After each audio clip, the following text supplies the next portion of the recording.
Il est des moments profonds de l'existence où l'ardent brasier de l'orgueil humain éclipse la douce lumière de la foi, consumant tout sur son passage. Pourtant, avec une symétrie mystérieuse, souvent terrifiante, cet enfer même revient fréquemment consumer celui qui l'a d'abord allumé. Une telle scène se déroula devant une congrégation silencieuse alors qu'un homme, poussé par une conviction et une certitude dangereuse, se tenait avec défi devant l'autel sacré, des flammes réelles dans sa main.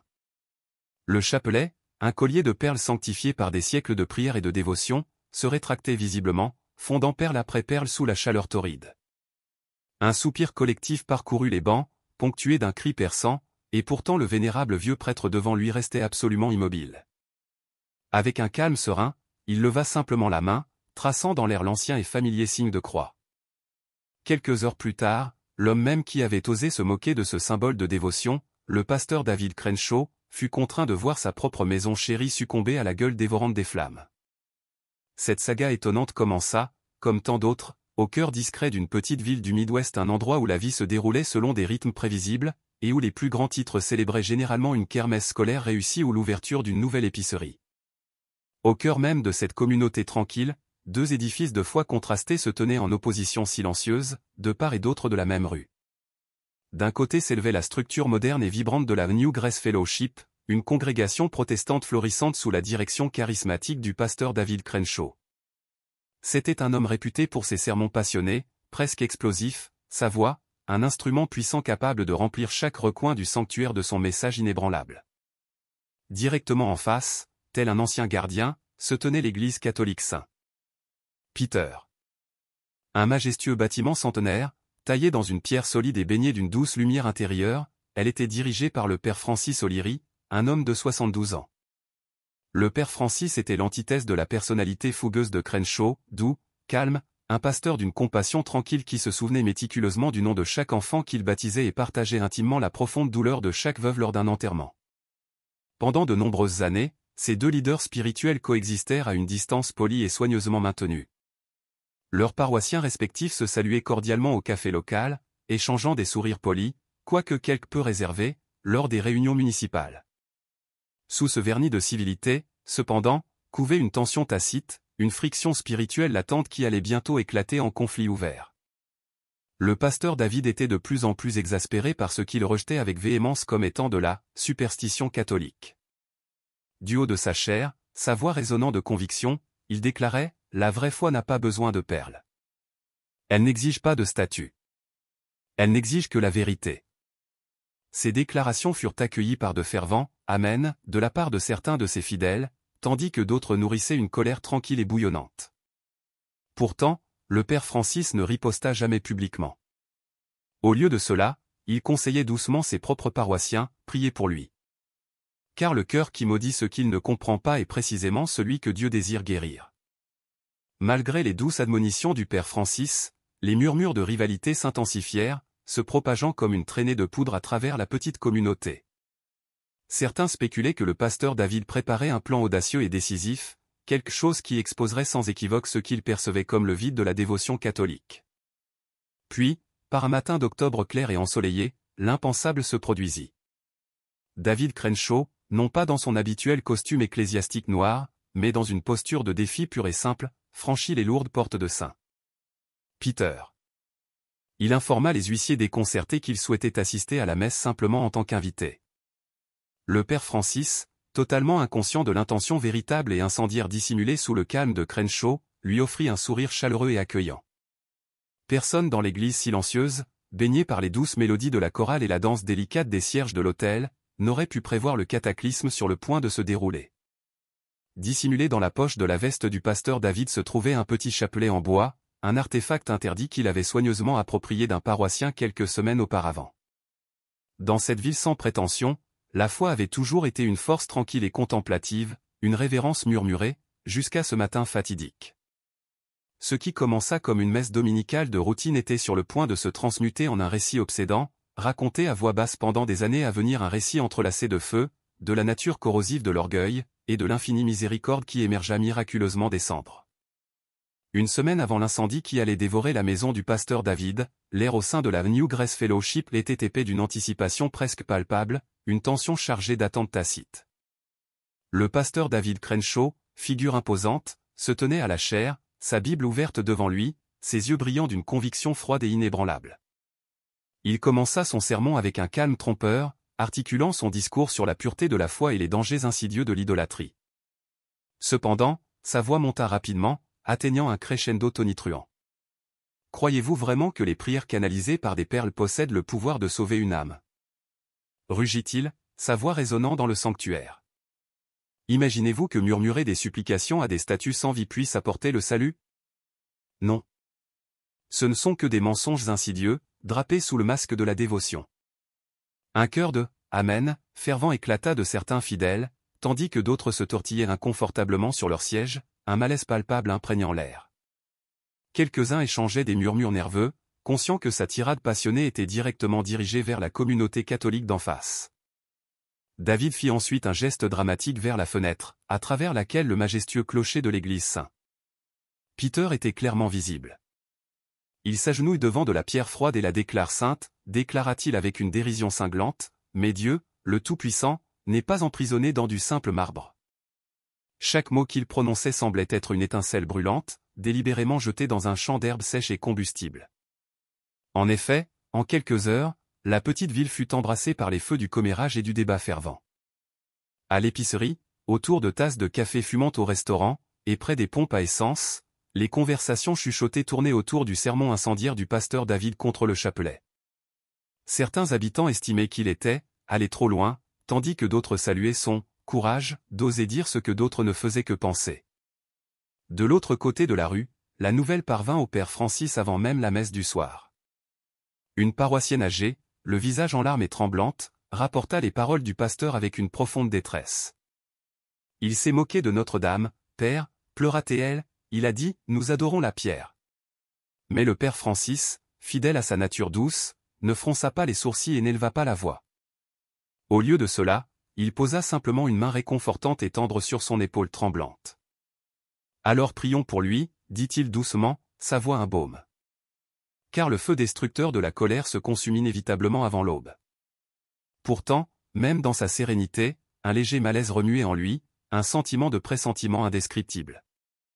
Cette nuit-là, dans la solitude tranquille de son presbytère, il écrivit une seule entrée dans son petit journal, « Pardonne-lui, Seigneur, mais protège ceux dont la foi pourrait être blessée par ces paroles ferventes et mal avisées. » Alors que le crépuscule s'épaississait, les deux églises se dressaient en silhouette nette sur les étoiles naissantes, témoins silencieux sous la même pâle lumière lunaire.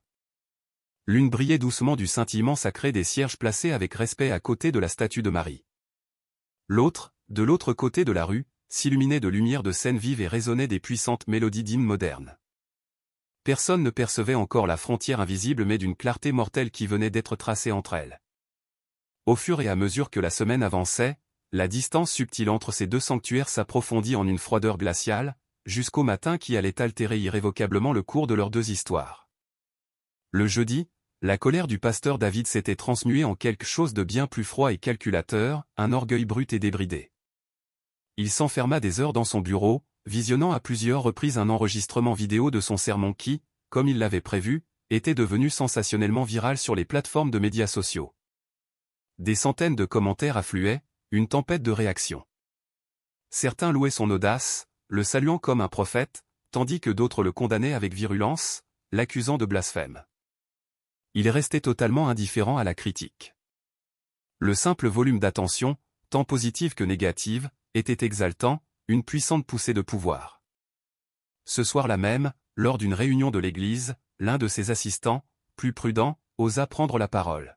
« Pasteur, commença-t-il hésitamment, peut-être devrions-nous laisser cette affaire de côté.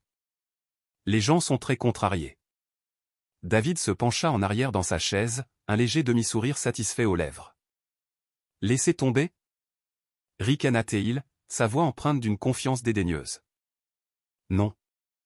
Nous prouverons la vérité de manière univoque, une fois pour toutes. » Il tendit alors la main vers le tiroir de son bureau et en sortit un vieux chapelet en bois, sans prétention un objet qu'il avait délibérément pris des mois auparavant dans une boîte de dons catholiques, ostensiblement pour « études ». Il le brandit par son petit crucifix. « Dimanche prochain, déclara-t-il, sa voix sonnant d'une certitude glaçante, je leur montrerai que ce n'est rien d'autre qu'une pure superstition.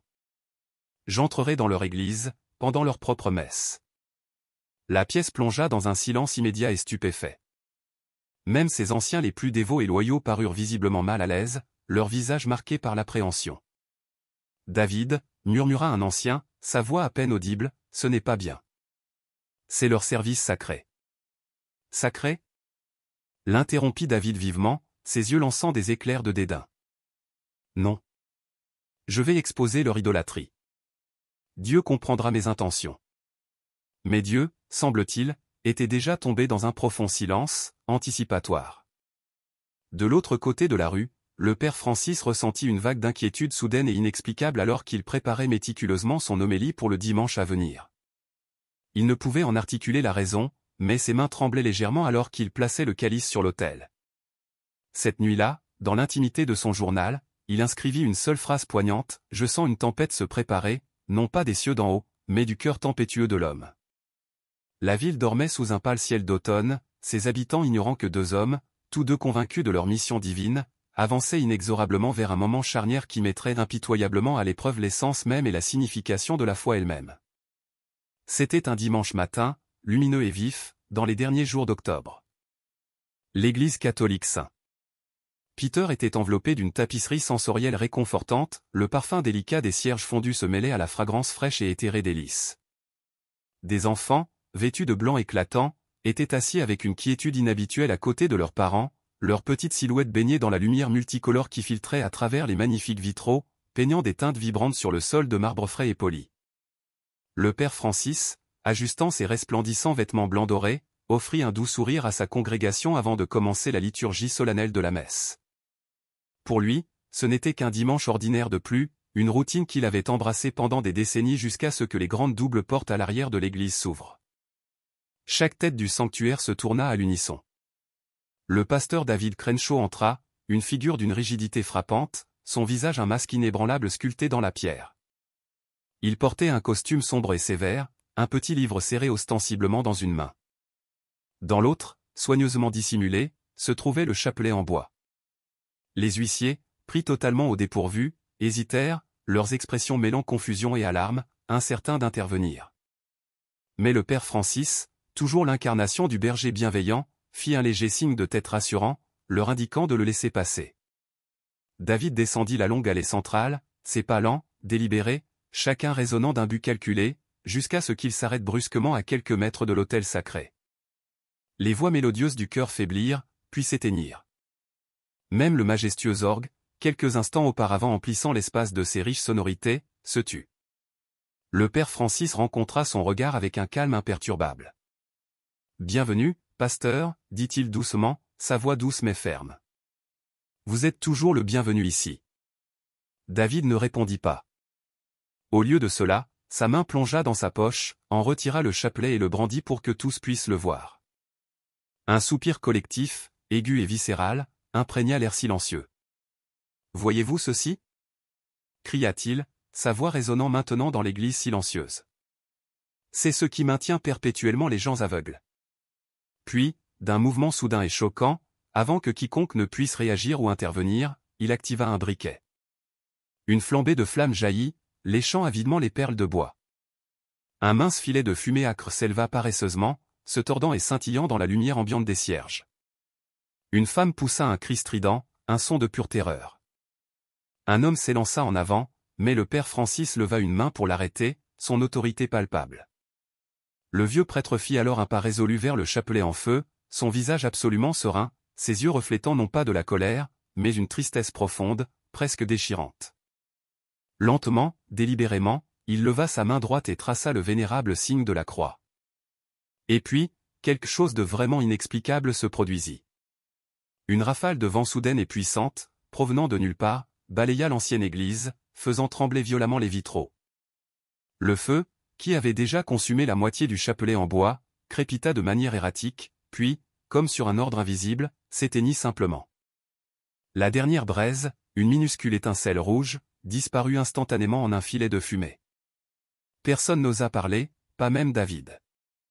Pendant un moment profond et éternel, seul le silence demeura un silence si profond, si absolu, qu'il sembla que le ciel lui-même s'était arrêté pour témoigner de la transgression sacrée et de l'intervention miraculeuse.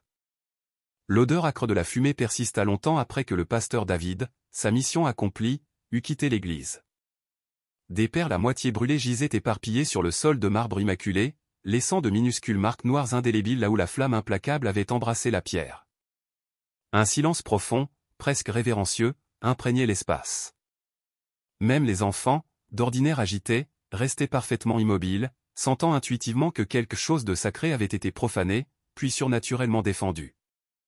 Le père Francis s'agenouilla près des fragments carbonisés, ses mouvements délibérés, et ramassa doucement le petit crucifix qui s'était détaché et était tombé. Il le porta à ses lèvres, l'embrassant tendrement. Ses mains tremblaient, non pas d'indignation, mais d'une tristesse accablante. Il murmura une seule supplication poignante, « Pardonne-lui, Seigneur. Il ne comprend vraiment pas l'ampleur de ce qu'il a fait. » Dehors, David marcha d'un pas rapide de l'autre côté de la rue, le visage rougi par un cocktail complexe d'émotions, un mélange étrange et troublant de victoire perçue et d'un malaise inexplicable. Les gens le fixaient ouvertement en le voyant passer, certains osèrent lui crier des accusations, tandis que d'autres détournaient simplement le regard, incapables de croiser ses yeux. Dans l'après-midi, l'histoire étonnante s'était répandue comme une traînée de poudre. Une vidéo, enregistrée secrètement par un adolescent rapide d'esprit assis sur le banc du fond, commença à circuler voracement en ligne. Le titre s'affichait sur les écrans, « Un pasteur brûle un chapelet lors d'une messe catholique ». En quelques heures, elle avait recueilli des milliers de vues, sa section de commentaires étant un champ de bataille tumultueux d'opinions, certains applaudissant, d'autres totalement horrifiés.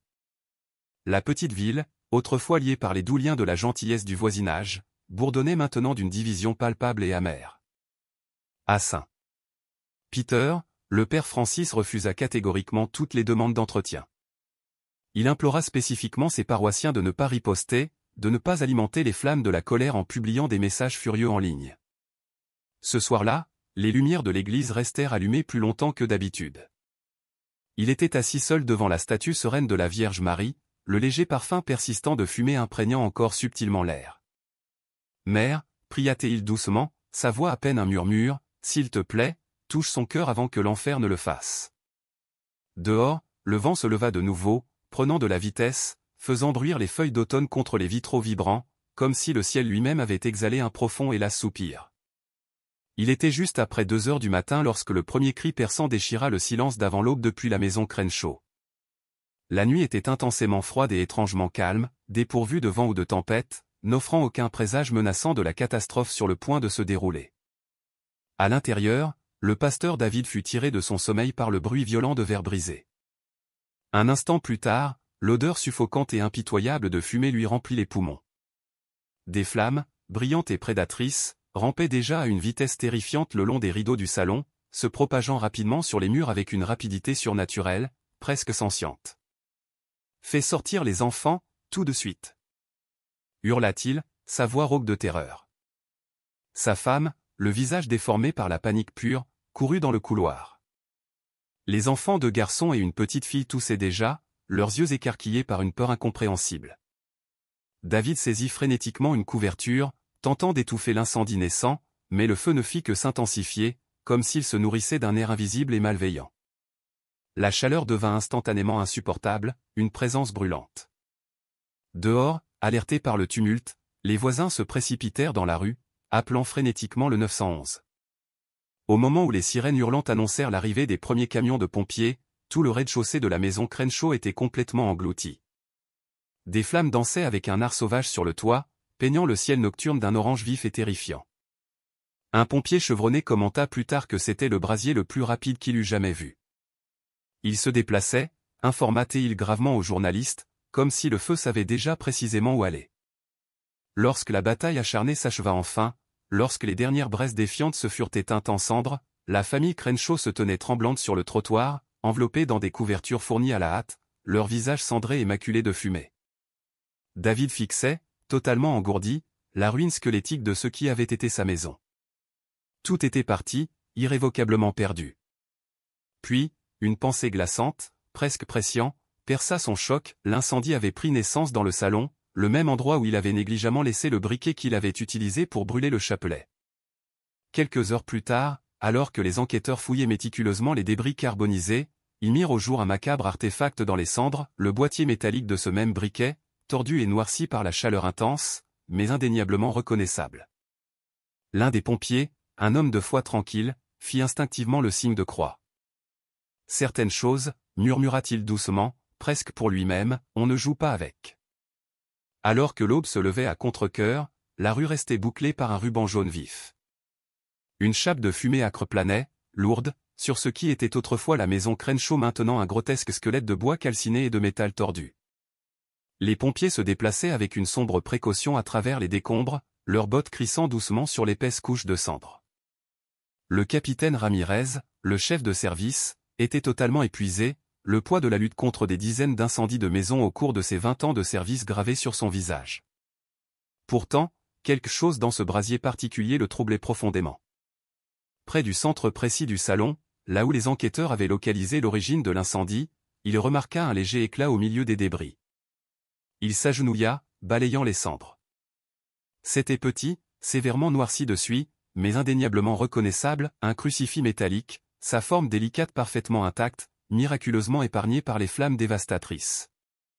Il appela un autre pompier, et, prends une photo de ça.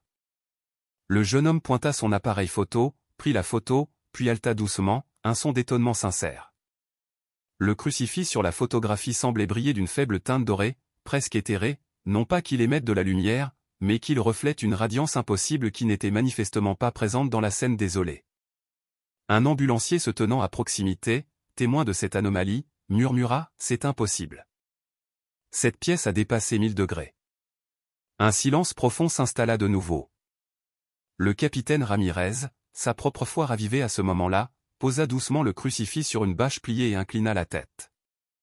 Bien que catholique, il n'avait pas été particulièrement dévot, mais maintenant, il se retrouva à murmurer une prière qu'il n'avait pas prononcée depuis des années, « Sainte Mère, protégez-nous. » Plus tard ce même matin, l'une des photos extraordinaires prises sur les lieux fut téléchargée sur une page d'information locale. Dans l'après-midi, elle avait explosé, devenant virale sur Internet. La croix qui a survécu à l'incendie, proclamait le titre audacieux. Des milliers de personnes la partagèrent, certains la rejetant immédiatement comme un canular, d'autres la proclamant un miracle indéniable. À l'église Saint Peter, le père Francis vit l'image sur son téléphone. Il la regarda longuement, pensivement, puis ferma les yeux, un profond sentiment de paix s'installant en lui. « Merci, Seigneur, murmura-t-il.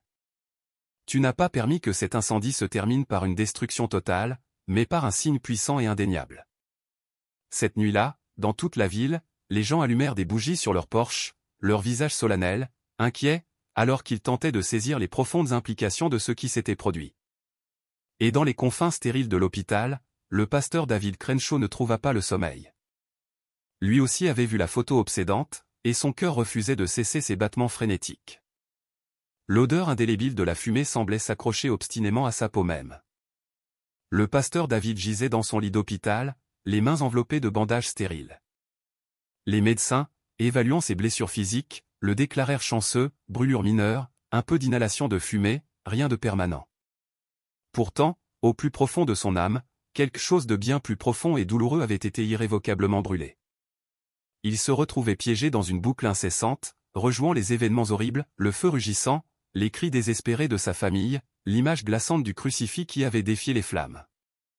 Chaque fois qu'il fermait les yeux, l'image réapparaissait, brillant de manière accusatrice dans les cendres, un témoignage silencieux et accablant. Sa femme veillait à ses côtés, sa présence une silhouette silencieuse de désespoir, son visage pâle et creusé par le choc traumatisant. Finalement, sa voix à peine un murmure, elle parla.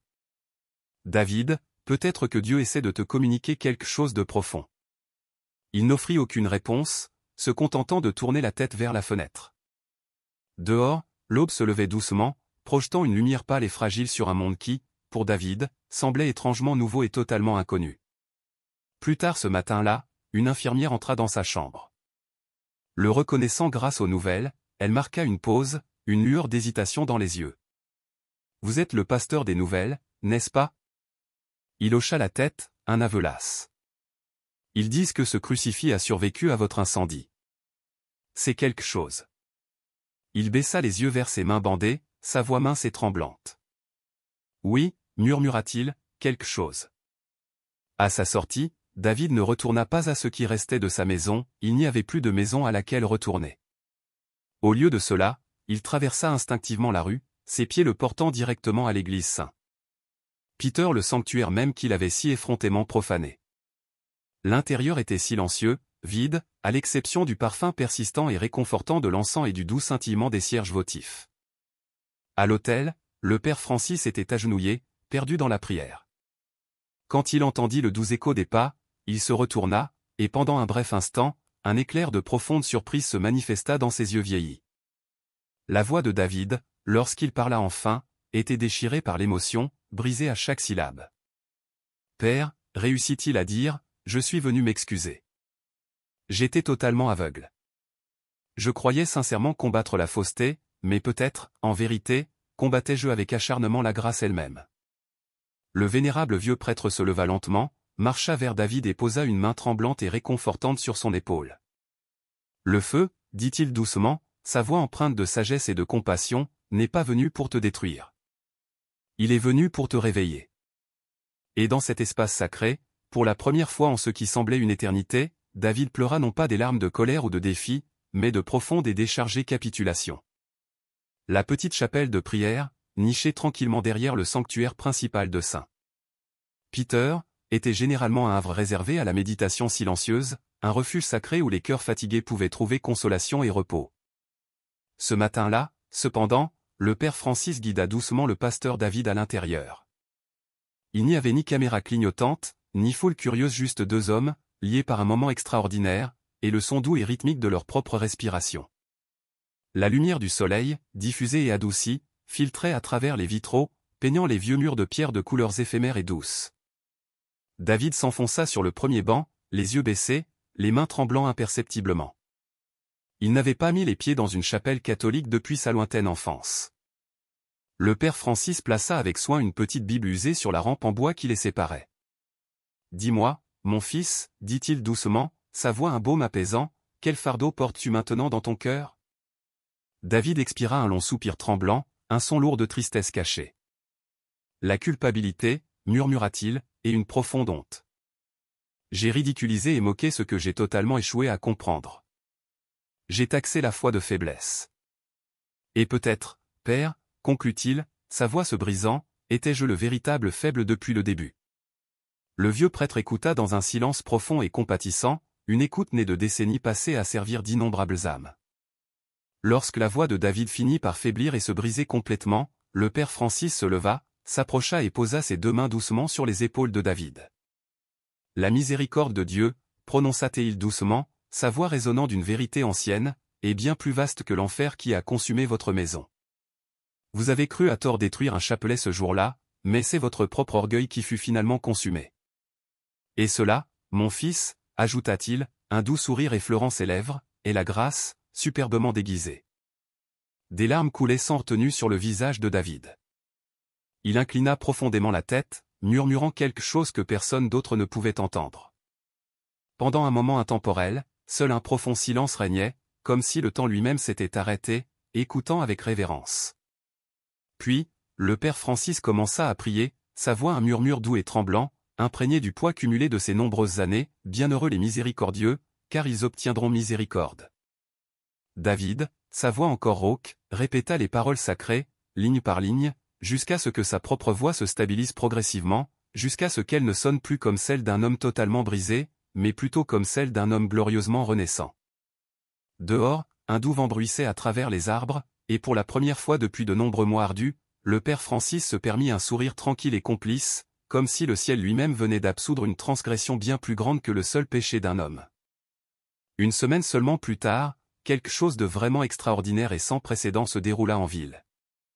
C'était un paisible jeudi soir, et pour la toute première fois dans l'histoire de la ville, les deux congrégations, les catholiques dévoués de Saint-Peter et les protestants dynamiques de la New Grace Fellowship, se réunirent pour une unique et profonde nuit de prière.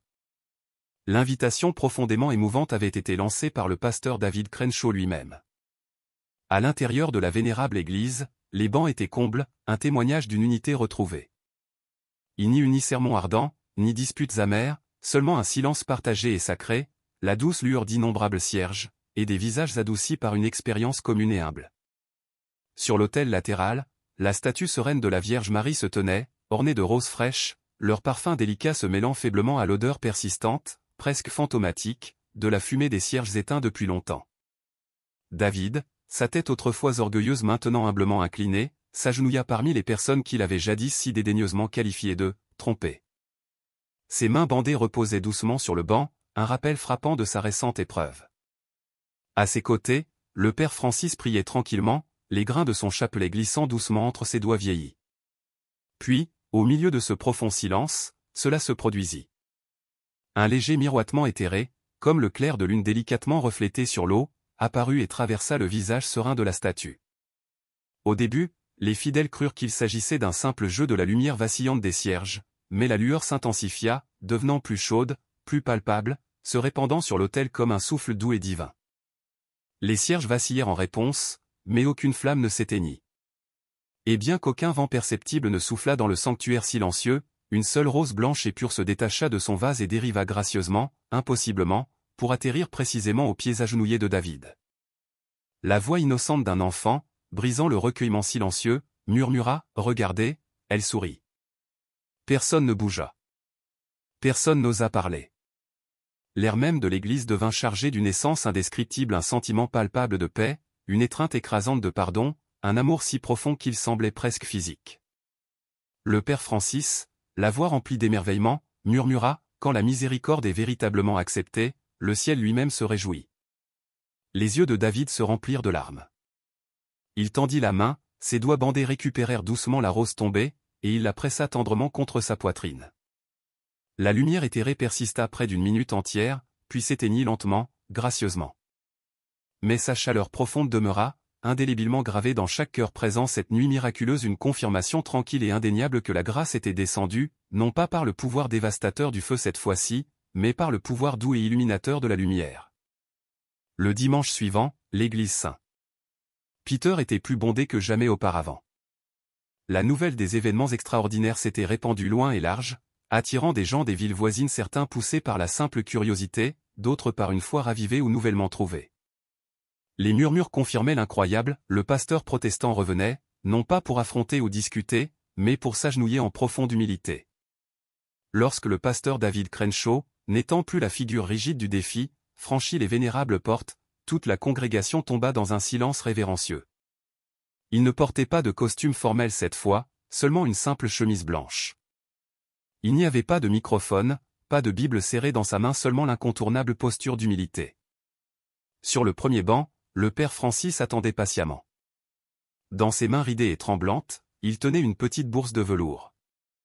Il l'ouvrit lentement, révélant son contenu. À l'intérieur se trouvait un nouveau chapelet, méticuleusement fabriqué à la main par l'une des paroissiennes âgées, chaque perle lisse polie avec un soin et une dévotion minutieux. David s'approcha des marches de l'autel, les yeux brillants de larmes contenues. Lorsqu'il atteignit la dernière marche, il marqua une pause, puis s'agenouilla humblement. Sa voix, bien que tremblante, résonna avec une sincérité nouvelle alors qu'il parlait. J'ai jadis stupidement brûlé ce que j'ai tragiquement échoué à comprendre. J'ai moqué ce que je perçois maintenant comme un chemin sacré vers la paix. Je suis venu ici pour humblement demander pardon, et pour recommencer mon voyage spirituel. Le père Francis, son regard chaleureux de compassion, plaça doucement le nouveau chapelet dans les mains tendues de David. Un silence profond enveloppa toute l'église, si profond que l'on pouvait presque discerner le léger et doux bruissement de quelqu'un pleurant silencieusement sur le tout dernier banc. Le prêtre parla doucement, sa voix un baume pour l'âme de David. « Bienvenue à la maison, mon frère. » David, avec une révérence renouvelée, embrassa le petit crucifix du chapelet et murmura, sa voix imprégnée d'une signification profonde, du feu à la fois.